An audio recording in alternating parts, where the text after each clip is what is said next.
Hello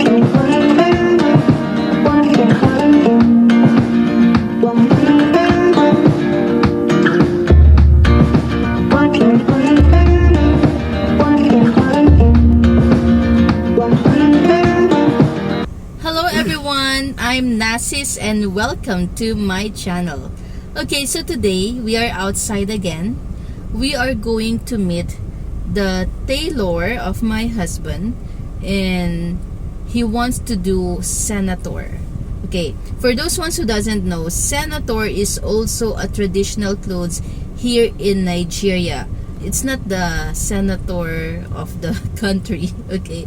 That's how they name that clothes here, senator. And they have the other one, which is 1,500. That is really the name of the clothes, 1,500.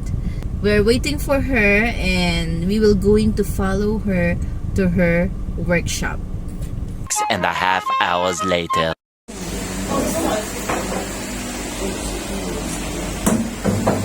Okay. Seriously.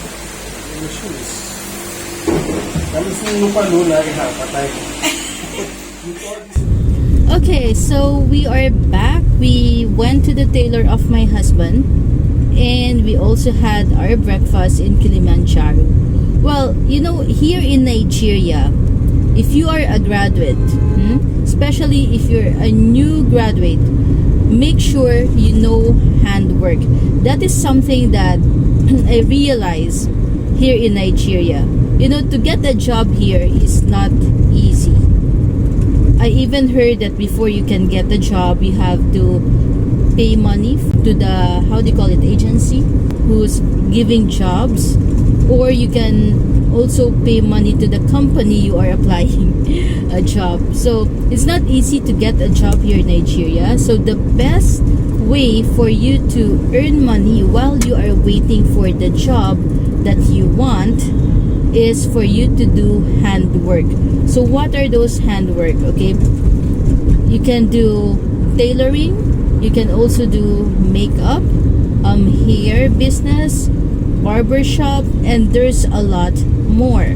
For those Nigerians in abroad and you want to come here and do business, even for those foreigners in abroad and you want to come here in Nigeria to do a business, well, having a handwork business is also the best type of business.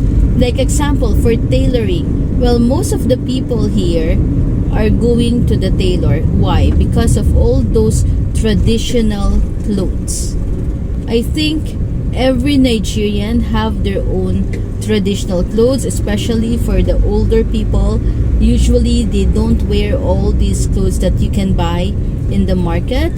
They usually have their own tailor. So like this tailor of my husband, she's been doing that job for like 2 years, and I showed you how her workshop looks like, right? It's neat and it's good, and she have all the machines already. She doesn't go out and do some jobs outside her shop. So she have everything now, and she have like 4 people working for her. So how they learn tailoring here? Well, it's just like the other handwork business. They do apprentice. It means that they go to a tailor and then they ask them to teach the job. Well, it's not free unless the tailor is your relative. Maybe he or she can give you a free knowledge on how to make clothes. But here you have to pay them. According to the tailor of my husband, how much is it? 100,000 naira to learn the job. And they even says that not only paying her 100,000 naira, some of them will even ask you to bring drinks, and then they will going to teach you. You will going to do the job with them. So that will make you serious. Yes. Learning the job, because you know you paid. You know they will invite some other people to drink the drinks that you bring. So after all those processes, you will now feel shy to fail, you know, from learning the job. So once you fail not to learn the job, you'll be shy, you know. Yes. So once they learn the job, then it's up to them if they want to continue working with them, or what they usually do is they open their own shop. But like the tailor of my husband, what she did, she made sure first that she can do the job very well before she opened her own shop. Now she's already a tailor and she have people working with her. So now if that woman wants to teach someone to do the job, then she can now accept payment from them. But according to her, she doesn't want to do that because she have lots of things on her hand. Actually, she told us that every week she can make like 50 clothes per week, and that is many. And she's only concentrating on male clothes. She doesn't do female clothes. So that is her expertise. Well, there are tailors here who are doing both male and female clothes, but you know, usually it's not easy to do both. So usually they have this something that they're specialized. Okay, so that is one handwork that you can do here in Nigeria, which is tailoring. So if you ask about apprentice, well, apprentice is something that Igbo people are very, very good on it, and that is something that saved them after the Civil War, right? Yes. So if you don't know, there's somebody from Harvard. I think he is a professor. Is it Harvard? Sorry, I'm not really sure, but one university in America, and he is a professor. He's an Igbo man, and he wrote a book about the apprentice here in Igbo land, because that is something that saved them after the Civil War. So until now, they're still practicing that apprentice. So if you go to the shop now, right? If you go to the shops in Lagos, even here in the southeast part of Nigeria, if you go to Alaba Market, it's a very big market in Lagos. There's a lot of people over there that are doing this apprentice. So it means that they will go to one shop and then they will going to sell. Then after how many years usually, baby? It depends on the agreement. Sometimes 10 years. Sometimes 5 years, sometimes 10 years. It's just like serving a boss. You will have your master. You serve your master for like 5 years, 3 years, 10 years, depending on the agreement and the kind of business you want to do or your master is doing. That all depends. So after the time expired, then your boss have to set you free and settle you with a huge amount of money. But it's not always just giving out the money like that. Every day of your life in that store, shop or factory, the quantity of goods you sell, there are some certain percentage that will be taken out. So you have your own book records where you will be recording all these things until after that 10 years, 5 years, the specific amount. Oh, sorry. Your commission. It's just like a commission basis. Or after the specific years which you agreed with your boss elapses, then they will now check all the goods you sold, and from those goods your commissions will be calculated and taken out in bulk. Then if you serve your master very well, your master will decide to add another extra millions of naira for you. And then from that money you can start your own business. Yes. You can start your own The shop. good thing about serving a master, while you're serving your master, you already have a lot of influence. You know a whole lot of customers. Yes. So you already know so many customers. So that's it. So that is what they call apprentice. But that apprentice is usually if the master have a shop. But the learning of job is different thing. But they also call that one apprentice. What they're doing? They're beating somebody. They want to beat the... Okay. Anyway, that is the other type of apprentice, that you have a master and then you will serve your master. Then after your agreed length of serving your master, Yeah. they will going to settle you. And then the other one is learning the job, and you are the one who will pay them Yeah, to actually it's teach two you the types. job. It's two types of apprenticeship. If you want to learn a job, then you'll be the one to pay. But apprenticeship, as in serving a master, your master will settle you at the end of the whole agreement, at the end of the whole services. Yes. So, but so many people who doesn't have mostly skills, their only skills is an idea of selling and, Salesman. and convincing a People. buyer. That one, they are good in that one. That is the only talent they have. Most of them go into this kind of apprenticeship by serving the master, getting settled, and they will stand as a man on their own. Yeah, they will open their own shop. Yes. The other one is learning. The other one is paying, bringing drinks, inviting people to witness the agreement that within 1 year, 2 years, or 6 months of applying to learn a particular job. That is a skill set. That one is skills. Yeah, it's a skills. It's handwork. Because the boss also want to transfer the knowledge to you. So it's not supposed to be free, because in some scenarios, some people who doesn't pay money, once they go to learn the job, they play around. They don't get serious with it. So that's why these people now had to organize themselves and say that before you can be able to come and learn work in their various workshops, you have to pay some certain amount of money, bring some drinks so that other people will come and witness the event of signing.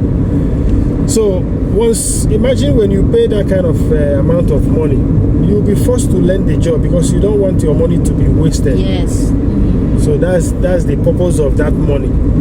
Yes. So your sentiment is now attached to that money you paid, which will now make you get serious to learn that job. It's very, very important here in Nigeria that you know handwork, that you know all those types of jobs, because that one can help you a lot. Actually, it helps a lot of people here in Nigeria. So the first one is tailoring. You can do that. If you're a good tailor, then you will have a lot of customers. Don't mind all these other tailoring shops around you. You will see that, okay, there are so many, then you have lots of competition. Well, here in Nigeria, there's also lots of demands if it comes to tailoring. Well, like, you know how we met that woman? Through the guy where we bought the fabric of my husband. So we asked for a good designer, cloth maker. Yeah, we asked for a good tailor, and they says that the woman can do the clothes very well. So we trusted them and we gave it to her. And today, I think I showed you the clips already. Today we visited the workshop, and it was neat, it was clean, and it's well organized. So we will going to show you the clothes on weekend, right? So it will arrive on weekend. And then another one that you can do is makeup. But makeup is, of course, it's for women, and usually they need it for occasion. So if you're asking what kind of occasion, they always do, and they need makeup.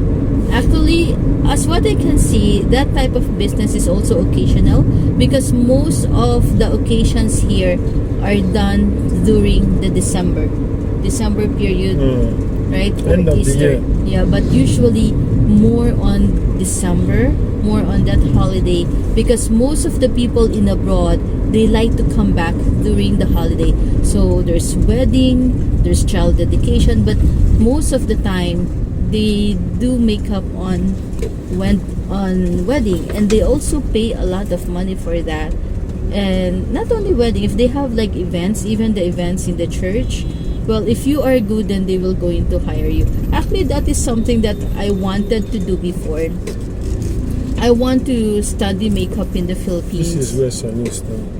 Okay, our friend. Okay. I wanted to learn makeup in the Philippines, and then once I have the skills already and experience, then I will come here in Nigeria and work as a professional makeup artist. And I will also teach people how to do the makeup, because people are also paying for them to learn the job. The last time, I think it was my sister-in-law who told me that somebody asked her, and they says that to learn makeup you have to pay like 80,000 naira without the tools, because of course you need tools for that one. It means that you need to bring your own makeups and your own brushes, something like that. So that is another handwork that you can do here in Nigeria. And then the other one is to make hair. You know, Nigerian women, they like all this weave-on, this wig so much. You know, last December, there's one type of, I think it's a wig that, most of them are crazy about it. This bone straight wig. They're so crazy about it. And, you know, they don't mind to buy all those expensive hairs, and they don't mind if they pay a lot for someone to do their hair. But of course, this is another seasonal thing as well. Okay, a lot of them are doing hair maybe every month, every 2 months. It depends on the money that they have, but most of the time they are busy during the holiday. You know, everybody wants to look good on Christmas, so it seems like all these tailors, all these people who's doing hair, they're all getting good money on Christmas holiday. And then another one is Barber Shop. This one is not seasonal because of course their hair grows. And if you notice, most of the men here, they are bald or almost bald, like my husband. They don't really want, few of them are actually plaiting their hair or growing their hair because of the heat, because of the dust. So it's good for them, and I think it fits them if they are bald. I don't know, a lot of them have a nice shape, head shape, so maybe that's the reason why they always do this bald thing, bald head. And as what I told you, that one is not seasonal because their hair grows very fast, just like my husband. You bulb every 2 weeks, right? Every 2 weeks he goes to the salon, to the barber shop every 2 weeks. And if your barber shop is in a good location, just like the one in ShopRite, oh my god, once you go there every night, weekend or weekday, you will see a lot of people queuing. Sometimes they're supposed to close like 9 p.m, but sometimes they close at 10 or past 10 because they really have lots of customers. So those are the handworks that you can do here in Nigeria: tailoring, makeup, hair, and of course barber shop. So if you have those skills here, then it's easier for you to find something to do while you are waiting for the job that you want. And those ones, if you also have those skills and you traveled abroad, you can also make money out of it. Okay, you know, oh god, keke, these keke people. Anyway, that is one thing here in Nigeria. Keke driver, bus driver, I don't know. Well, anyway, if you travel abroad, you will see a lot of Nigerians are also doing those things because it's money. You know, if you are a Nigerian and if you are in abroad, you will be looking for a barber shop that is owned by a Nigerian because you know that they can do your hair well. Just like in the Philippines, Filipinos are not good in bulbing the type of hair of my husband. So there's only one guy that we know that who can bulb his hair very well, and he always go to that guy. If you have those skills, you can use it here in Nigeria, and you can also use it in abroad. So that's the thing. You know, everybody needs to find something to do. So that's all for now. So thank you very much for staying with me today, and see you again in my next video. So if you didn't subscribe yet, please go ahead and subscribe, and don't forget to hit the bell button so you will be notified every time I upload a video. So thank you very much, and have a nice day. Bye. Say bye. Bye. He's so busy. Bye. I'm looking.